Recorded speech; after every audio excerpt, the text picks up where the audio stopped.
Paano maging masaya?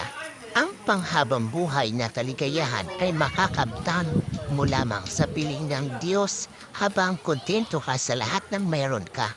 Magpasalamat araw-araw. Pahalagahan ang mabubuting bagay na mayroon kayo, gaano man kaliit ang mga iyon. Ang magandang paglubog ng araw, sariwang simoy ng hangin o ngiti ng mahal natin sa buhay ay magpapaganda sa araw natin. Gumawa ng mabubuting bagay para sa iba. Kapag pinahalagahan ng iba ang ginagawa natin para sa kanila, gumagaan ang pakiramdam natin at nakakalimutan natin ang mga problema.